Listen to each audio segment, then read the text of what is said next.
Malachi Thorne had sworn off women, love, and every damn fool thing that came with opening your heart to another person. 10 years he'd lived alone on his Georgia ranch, a self-imposed exile after betrayal had carved a canyon through his soul. But when he opened his door that storm-torn evening, everything he'd built to protect himself was about to crumble.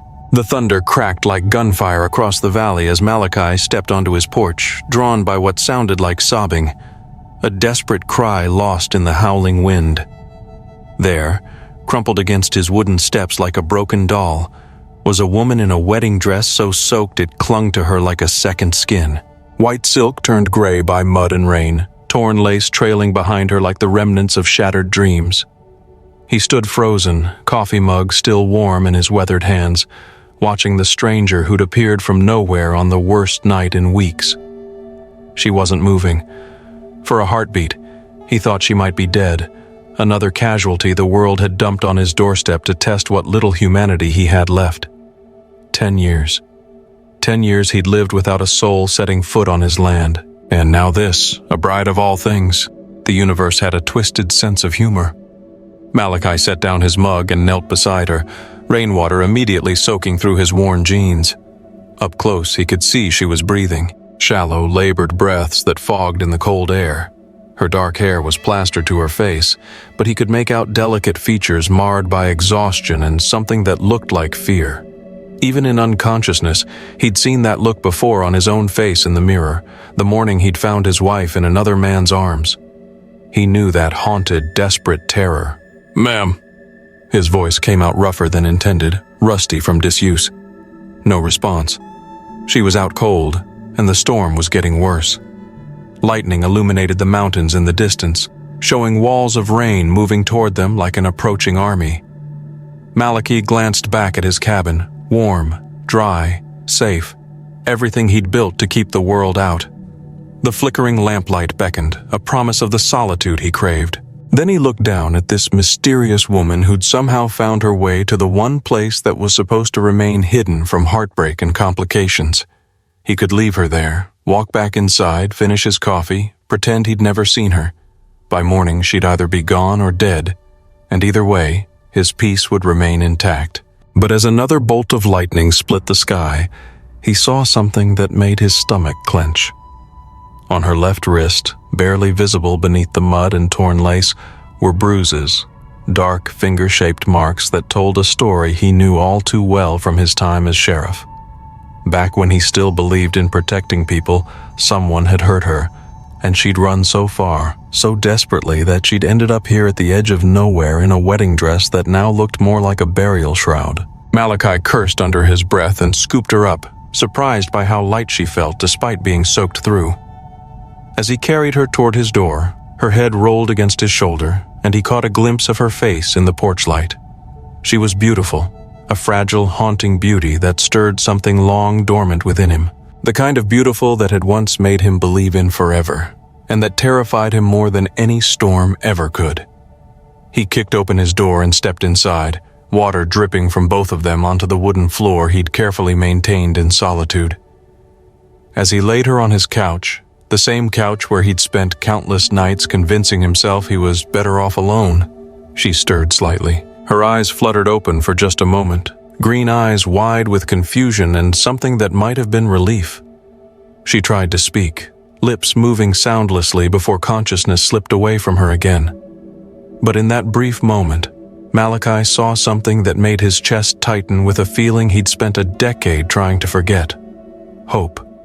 A fragile ember in the darkness, and he realized that whatever had brought this woman to his door in a ruined wedding dress wasn't just going to change her life. It was about to shatter the carefully constructed walls around his heart and force him to remember what it felt like to care about someone other than himself. The question was whether he was strong enough to survive it this time, whether he had anything left to offer beyond the hardened shell of a loner. When she woke up 3 hours later, the first thing Evangeline saw was a pair of steel-gray eyes watching her from across the room. They held a weariness that mirrored her own, but also a strength that strangely comforted her. The second thing she noticed was that she was no longer wearing her wedding dress. Panic shot through her like lightning. She bolted upright on the unfamiliar couch, clutching a rough wool blanket to her chest, her heart hammering against her ribs. The room spun slightly. Wooden walls, a stone fireplace crackling with warmth, the smell of coffee and something that might have been soup. A haven or a trap? Easy. The man's voice was calm, steady. He sat in a chair by the window, hands clasped loosely in front of him, making no move to approach her. You're safe. Safe. The word felt foreign in her mouth. She hadn't been safe in months, maybe years. The wedding dress had been a gilded cage. Her eyes darted around the room, looking for exits, for weapons, for any sign of the men who'd been chasing her through the storm. Where am I? Her voice came out as barely a whisper, throat raw from crying and screaming into the wind. My ranch, middle of nowhere, which I'm guessing is exactly where you were trying to get to. He tilted his head slightly, studying her face. Name's Malachi Thorne. Been living out here alone for about 10 years now. Alone? That explained the careful distance he was keeping, the way he seemed almost uncomfortable having another person in his space, but it also meant no one knew she was here. A terrifying isolation or a precious anonymity. No one could find her. Your dress was soaked through. Figured you'd rather not freeze to death while unconscious. He gestured toward the fireplace where her wedding gown hung from a makeshift line, steam still rising from the fabric. There's dry clothes on the table there. Used to belong to someone else. The pause told her everything she needed to know about that someone else, a ghost that lingered in the shadows of this isolated ranch. Thank you. She meant it. This stranger had saved her life, clothed her, given her shelter without asking questions, but experience had taught her that kindness always came with a price. What do you want? Something flickered across his face. Surprise, maybe hurt. Nothing. Storm's still raging out there. When it passes, you can go wherever you were headed. It was then that Evangeline realized she had nowhere to go. The storm might pass, but the men hunting her wouldn't stop. Her brother's gambling debts didn't disappear just because she'd run from the altar.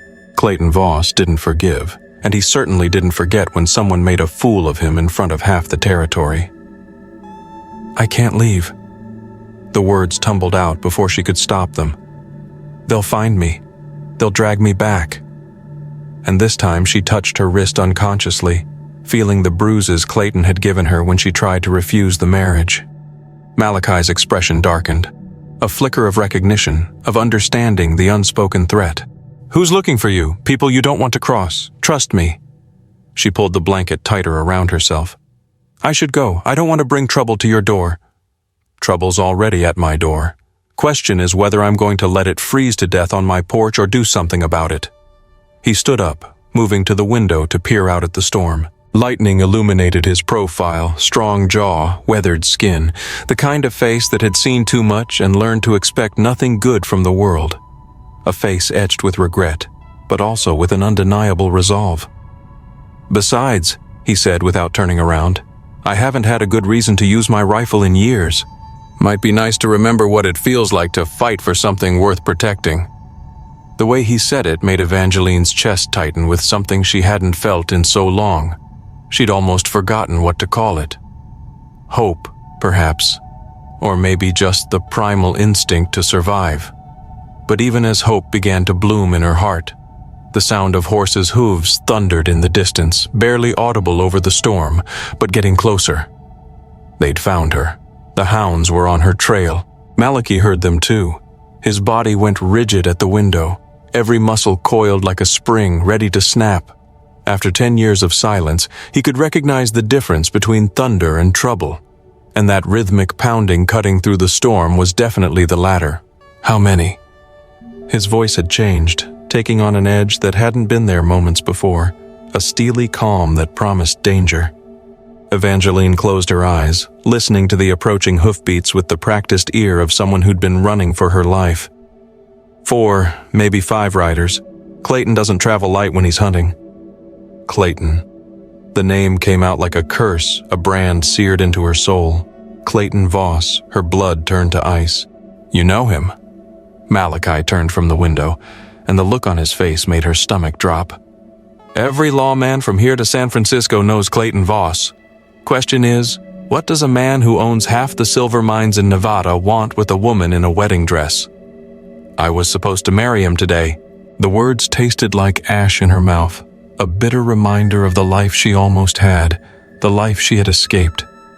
My brother owes him money, a lot of money. I was the payment. The silence that followed was broken only by the crackling fire and the growing thunder of horses getting closer. Malachi stood perfectly still, processing what she'd told him, and Evangeline could practically see him weighing his options. Help a stranger and make an enemy of one of the most dangerous men in the territory, or hand her over and return to his peaceful isolation. She wouldn't blame him for choosing peace. She'd learned long ago not to expect heroism from men when it might cost them something. "There's a root cellar behind the kitchen," he said finally. "Hidden door under a rug. You can wait there until—" "No." Evangeline stood up, clutching the blanket around her like armor. "I won't hide while you face them alone. If they find me here, they'll kill you just for giving me shelter. I won't have your blood on my hands, and I won't have yours on mine." He moved to a cabinet near the fireplace, pulling out a rifle that looked well-maintained despite years of disuse. A weapon of protection, or a symbol of the violence that was about to erupt. "Get to the cellar. That's not a request." The hoofbeats were close enough now that they could hear individual horses, voices calling out commands. Evangeline recognized Clayton's voice among them, calm, controlled, deadly patient. He'd found her trail and followed it here to this sanctuary she'd thought was beyond his reach. "He won't give up," she whispered. "Even if you convince him I'm not here, he'll be back. He'll keep looking until—" "Until what?" Malachi was checking his rifle with practiced efficiency, muscle memory from his years as sheriff taking over. The lawman reborn. "Until he finds you, drags you back to marry him whether you want to or not." Yes. The simple honesty of it seemed to hit him like a physical blow. He stopped what he was doing and really looked at her. This woman who'd stumbled into his carefully ordered world and turned it upside down in a matter of hours. "Well then," he said, moving toward the door with grim determination. "I guess we'd better make sure that doesn't happen." The knock, when it came, was polite, almost friendly. A wolf in sheep's clothing. The kind of knock that said, "We know you're in there and we're willing to be civilized about this for now." "Malachi Thorne." Clayton's voice carried easily through the wooden door. "Apologies for the late hour. I'm looking for someone who might have passed this way. A young woman in a wedding dress. She's unwell." "Needs medical attention." Malachi's hand tightened on his rifle. Behind him, Evangeline pressed herself against the wall, every instinct screaming at her to run. But there was nowhere to go. The storm had trapped her here as surely as if she were in a cage. "I'm going to open this door," Malachi said quietly, not taking his eyes off the entrance. "When I do, whatever happens next, don't come out of hiding. Promise me." "Malachi, I can't let you promise me." The desperation in his voice, the way he said her name like it mattered, like she mattered, broke something inside her chest. A connection forged in fear, a bond stronger than she could have imagined. "I promise." He moved toward the door, and Evangeline realized that in the space of a few hours, this stranger had become the only thing standing between her and a fate worse than death. And she was about to watch him risk everything for a woman he barely knew. Malachi opened the door just wide enough to step outside, rifle held casually, but ready. The storm had lessened to a steady downpour, but the wind still howled through the mountains like something alive and angry.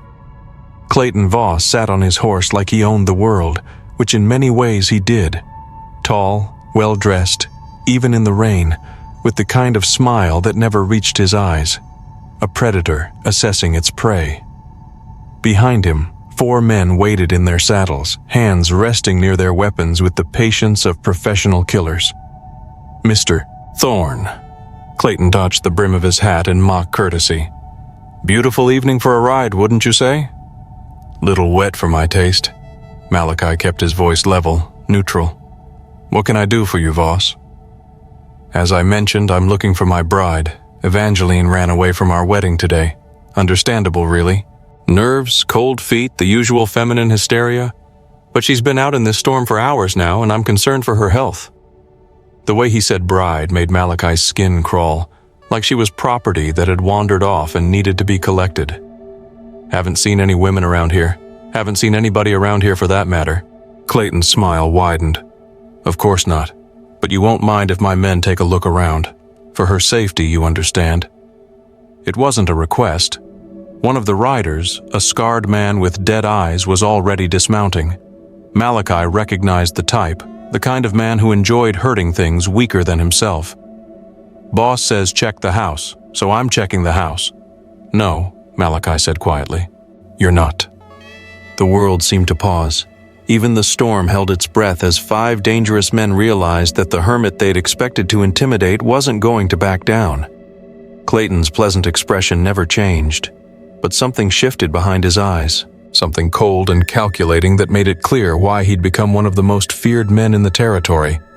Mr. Thorne, I don't think you understand the gravity of this situation. My bride is mentally unstable, dangerous even. She attacked me earlier today. You can see the scratches on my face if you look closely. If she's here, she's a threat to your safety. Malachi could indeed see the scratches. He could also see what they really were, defensive wounds from someone fighting for their life. She's not here, he said again. Then you won't mind proving it. The scarred man took another step forward, and Malachi made a decision that would change everything. He raised the rifle, not quite pointing it at anyone, but making his intentions crystal clear. I said no. The silence stretched like a taut rope. 5 men with guns, 1 hermit with a rifle, and somewhere behind the walls, a woman whose life hung in the balance. Clayton studied Malachi with the kind of attention a snake gives a mouse before deciding whether it's worth the effort to strike. The rain continued to fall, but the storm's violence had moved on, leaving behind an almost unnatural quiet.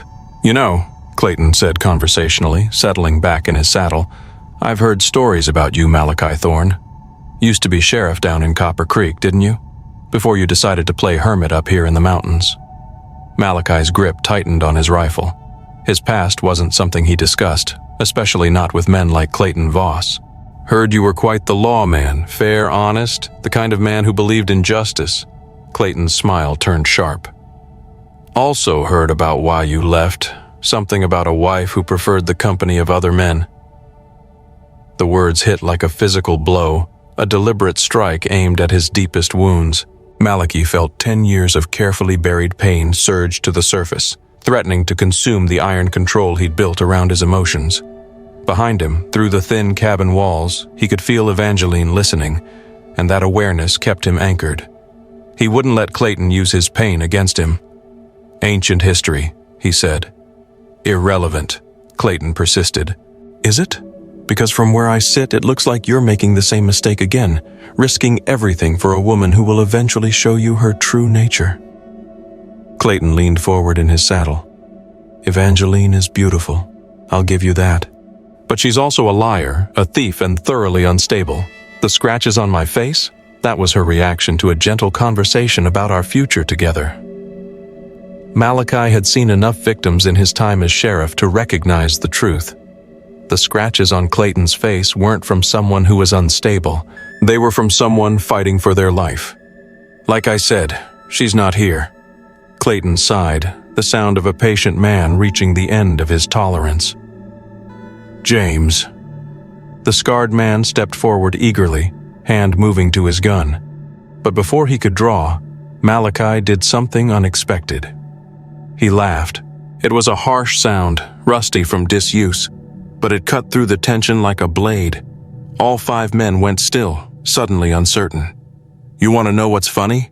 Malachi said, leveling his rifle at Clayton's chest. 10 years ago, when my wife betrayed me, I thought my life was over. Thought I'd never trust anyone again. Never care about anything except surviving from one day to the next. The rifle didn't waver. His voice grew quieter, more dangerous. But you know what I learned up here in these mountains? Sometimes the things we think will destroy us actually teach us what we're really made of.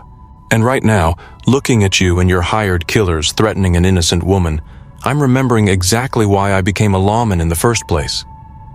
Clayton's composure cracked slightly. Mr. Thorne, you're making a very serious mistake. Maybe, but it's my mistake to make. Malachi's finger moved to the trigger. And if I'm going down, I'm taking you with me.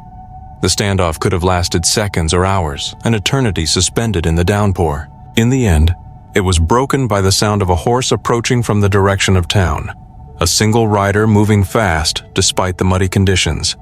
All heads turned as a young man on horseback came into view, wearing a deputy's badge and looking like he'd rather be anywhere else in the world. "Mr. Voss," the deputy called out, reining in his horse at the edge of the clearing. "Sheriff sent me to find you. Says, there's been a development in the Blackwood mine situation. Needs you back in town immediately." Clayton's jaw tightened with frustration, but Malachi could see him calculating odds and consequences. Whatever was happening with the mine was apparently more important than continuing this confrontation. "This isn't over, Thorne," Clayton said, gathering his reins. "Evangeline belongs to me, and I always collect what's mine." "She doesn't belong to anyone," Malachi replied. "And if you come back here, you'd better bring more men because next time, I won't be holding back." Clayton wheeled his horse around, motioning for his men to follow. As they rode away into the darkness, the deputy lingered for a moment. "You might want to consider leaving the territory, Mr. Thorne," he said quietly. "Clayton Voss doesn't forgive and he doesn't forget, and he holds a grudge for a long time." As the last hoofbeats faded into the distance, Malachi remained on his porch, rifle still ready, watching the darkness for any sign of movement. Only when he was certain they were truly gone did he allow himself to breathe again. The immediate danger had passed, but the war was far from over. But he knew the deputy was right. Clayton would be back, and next time he'd come prepared for war. Malachi stood in the doorway for several minutes after the riders disappeared, letting the rain wash over him as he processed what had just happened. For 10 years, he'd avoided exactly this kind of confrontation, this kind of complication. Now he'd just made an enemy of one of the most powerful men in the territory, and all for a woman he'd known for less than a day. When he finally stepped back inside, Evangeline was sitting on the couch, still wrapped in the blanket, but no longer hiding. Her face was pale, but her green eyes held something he hadn't expected to see. Not gratitude, not relief, but guilt. A haunting sadness that cut deeper than any fear. "You should have let him take me," she said quietly. "Like hell. Malachi, you don't understand what you've done. Clayton doesn't just forget. He'll come back with more men and I know exactly what I've done." He set the rifle aside and moved to the fireplace, adding another log to keep the flames high. "And I know exactly who Clayton Voss is." Evangeline studied his face in the firelight, seeing something there that made her stomach clench. "There's history between you two. Not directly, but I've cleaned up enough of his messes to know what kind of man he is." Malachi's voice carried the weight of old memories, old failures. 3 years ago, when I was still wearing a badge, a young woman came to me, said Clayton was forcing her to marry him to cover her father's debts. I told her to trust the law, that I'd find a way to help her. The silence that followed told Evangeline everything she needed to know about how that story ended. The ghost in the room suddenly had a name. "What happened to her?" "Found her body in the river a week later. Officially ruled a suicide, but everyone knew the truth." His hands clenched into fists.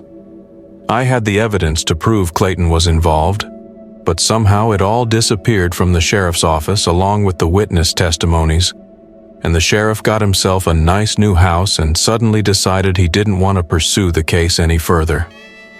Evangeline felt something cold settle in her chest.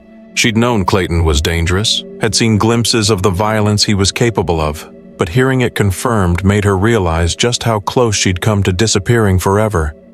"Why didn't you fight it? You were the law."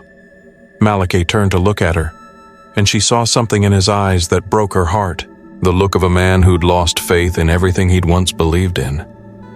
"Because I learned that justice isn't about what's right. It's about who has the most money and the most guns. Clayton had both. So you ran away. I survived." The word came out harsher than he'd intended. "Same thing you're trying to do." Evangeline pulled the blanket tighter around herself, suddenly understanding why this isolated ranch felt so much like a prison. Malachi hadn't just been hiding from the world. He'd been hiding from his own failure to protect someone who'd trusted him. "The woman who died," she said carefully. "What was her name?" Sarah. His voice grew quiet. Sarah Mitchell. She was 19 years old. Had her whole life ahead of her. And you've been carrying that guilt for 3 years. Some things you don't get to put down. Evangeline stood up, moving closer to the fire, closer to him. Clayton told me I was lucky to be marrying him, said, most women in my situation didn't get such a generous offer. Most women in your situation end up dead. The brutal honesty of it hit her like a slap. She'd known she was in danger, but hearing someone else say it out loud made it real in a way it hadn't been before. So what do we do? He'll be back. And when he comes, he'll bring enough men to burn this place to the ground if he has to. Malachi was quiet for a long moment, staring into the flames as if they might hold answers to questions he'd been asking himself for years. The embers glowed, mirroring the flicker of resolve that was rekindling within him.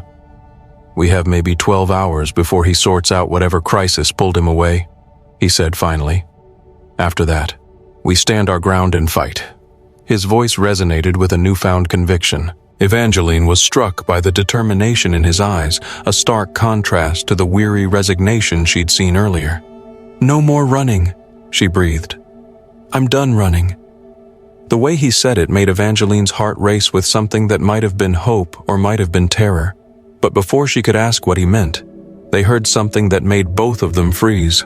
Footsteps on the porch. Malachi grabbed his rifle in one fluid motion, motioning for Evangeline to get behind the couch. But instead of the harsh knock they'd heard before, this sound was different, tentative, almost apologetic. Mr. Thorne, a young voice called through the door. It's Deputy Morrison, I'm alone. Malachi approached the door cautiously, rifle ready. Through the window, he could see the same young deputy who'd interrupted the standoff earlier, standing by himself in the rain. What do you want, Morrison? To help, sir, if you'll let me. Malachi exchanged a glance with Evangeline. This could be a trap, or it could be the first stroke of luck they'd had all night. You're Clayton's man now, Malachi said through the door. No, sir. I'm the law's man. At least I'm trying to be. Something in the deputy's voice, a mixture of fear and determination, reminded Malachi of himself 20 years ago when he'd first pinned on a badge and believed he could make a difference. Against his better judgment, he opened the door. Deputy Morrison was younger than Malachi had thought, maybe 25, with a kind of earnest face that hadn't yet learned to hide disappointment. He stepped inside, hat, water dripping from his coat. Deputy, Malachi said carefully, speak your piece. Morrison glanced at Evangeline, who was watching him with wary eyes from behind the couch. Ma'am, I want you to know that what happened today at the church, not everyone thinks it was right. What happened at the church? Malachi asked. Morrison looked uncomfortable. Miss Evangeline's brother, Tommy, tried to stop the wedding, said his sister was being forced into it against her will. Clayton had him beaten unconscious and thrown in jail on charges of disturbing the peace. Evangeline gasped, pressing her hand to her mouth. Is Tommy alive? Yes, ma'am, but he's hurt bad. Clayton's keeping him locked up until after the situation is resolved. So that was Clayton's insurance policy. Even if Evangeline escaped, he still had leverage to bring her back. Why are you telling us this? Malachi demanded. Morrison straightened his shoulders, looking every inch the lawman he was trying to become. Because I became a deputy to protect people, not to help rich men collect their property, and because I know what happened to Sarah Mitchell. The name hit the room like a thunderclap. Malachi's expression hardened. What do you know about Sarah? I know she didn't kill herself.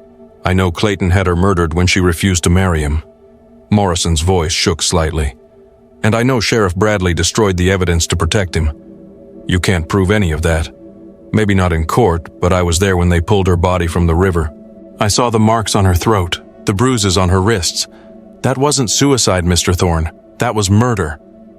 Malachi felt something shift inside his chest. A door he'd kept locked for 3 years creaking open. The scales were tipping, and he was choosing to fight again. Why didn't you speak up then? I was green, scared, figured the sheriff knew what he was doing. Morrison's hands clenched into fists. I've regretted that silence every day since. Evangeline stood up, the blanket still wrapped around her shoulders. You said you wanted to help. How? Morrison reached into his coat and pulled out a badge, a federal marshal star that gleamed even in the dim firelight. Marshal Williams is on his way from the territorial capital, should be here by morning. He's been investigating Clayton's operations for months, waiting for the right moment to move. Morrison looked directly at Evangeline. Your testimony about the forced marriage, combined with what happened to Sarah, might be enough to finally bring him down. Might be. Malachi's voice was skeptical. It's a chance more than we've had before. Evangeline looked between the two men, seeing hope in their faces but feeling only the weight of impossible choices. You don't understand, she said quietly. Clayton doesn't just threaten me. He has my brother. If I testify against him, Tommy's dead either way, Morrison said bluntly. Clayton can't afford to leave witnesses. But if we can get Marshal Williams enough evidence to arrest him, we can save both of you. And if we can't, the deputy's silence was answer enough. Malachi moved to the window, staring out at the darkness where Clayton and his men had disappeared. Somewhere out there, a young man was sitting in a jail cell, beaten and broken because he tried to save his sister. And somewhere else, a killer was planning his next move, confident that money and violence would get him everything he wanted, just like 3 years ago when Sarah Mitchell had trusted the law to protect her. The difference was, this time Malachi wasn't going to let the system fail. Morrison, he said, turning back to the deputy. How long until dawn? Maybe 4 hours. And how long until Clayton realizes you're missing? The young man's face went pale. Probably about the same. Evangeline felt her heart sink. Even if the marshal arrived, even if they had enough evidence, Clayton would never let them live long enough to testify. But as she looked at Malachi's face in the firelight, she saw something that made her pulse quicken. He was done running, and he was done letting Clayton Voss destroy innocent lives. The question was whether they could survive what came next. The sun was about to rise on a battle, and he wouldn't hesitate to fight for it. Dawn broke gray and cold over the mountains, painting the sky the color of old steel. Malachi stood at his window, watching the sun struggle through the clouds when he saw them coming. This time, Clayton hadn't brought just 4 men. A dozen riders approached through the morning mist, spread out in a wide formation that spoke of military precision. They meant to finish this one way or another. They're here, he said quietly. Evangeline joined him at the window, her face pale but determined. She'd changed into the spare clothes he'd given her, simple pants and a shirt that had once belonged to his wife. Somehow she looked stronger in them, less like a victim and more like a woman ready to fight for her life. Where's Morrison? She asked. Circling around to the back ridge. If this goes bad, he'll try to get word to the marshal. And if it goes well, Malachi checked his rifle one last time, then we trust that justice still means something in this territory. The riders stopped at the edge of his property, and Clayton dismounted with the casual confidence of a man who'd never lost a fight he couldn't buy his way out of. This time, though, he wasn't smiling. Thorne, he called out. We need to talk. Malachi stepped onto his porch, Evangeline beside him. He could feel her trembling, but she didn't back down. I'm listening, Malachi replied. Simple trade, the woman for her brother. You hand her over, Tommy goes free, and you get to keep your peaceful little life up here. And if I refuse, Clayton spread his arms wide, gesturing to the armed men surrounding the cabin. Then we burn it all down and sort through the ashes for what's left of you. It was then that Evangeline did something that surprised everyone, including herself. She stepped forward. I'll come with you, she said, her voice carrying clearly across the clearing. Evangeline, no, Malachi started. But I have conditions, she continued, ignoring him. Tommy goes free unharmed, and you leave Malachi alone forever. Clayton's smile returned. You're hardly in a position to negotiate, my dear. Aren't I? Evangeline's voice grew stronger. You've already proven you'll kill anyone who gets in your way. Sarah Mitchell proved that. But if you harm either of them, I'll make sure everyone knows exactly what kind of man you really are, even if it's the last thing I do. The mention of Sarah's name made Clayton's face darken. Careful, Evangeline. You're walking on dangerous ground. We're all walking on dangerous ground. She took another step forward. The difference is, I'm done being afraid of you. That's when they heard it. the thunder of approaching horses from the opposite direction. But these riders carried something the others didn't: federal badges that gleamed in the morning sun.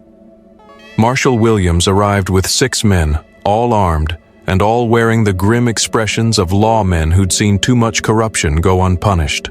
Clayton's confidence faltered for the first time as he realized his careful plans were about to unravel. "Clayton Voss," the marshal called out, dismounting with practiced efficiency. "You're under arrest for the murder of Sarah Mitchell, conspiracy to commit murder and human trafficking." "You have no proof," Clayton snarled, but his hand was already moving toward his gun. "We have Deputy Morrison's testimony, Miss Evangeline's statement about the forced marriage, and a federal investigation that's been building a case against you for months." The marshal's voice was calm, final. "It's over." The gunfight that followed was brief but brutal.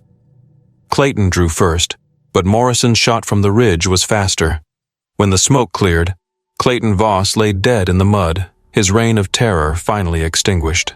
Justice was served. Evangeline collapsed against Malachi, the weight of months of terror finally lifting from her shoulders.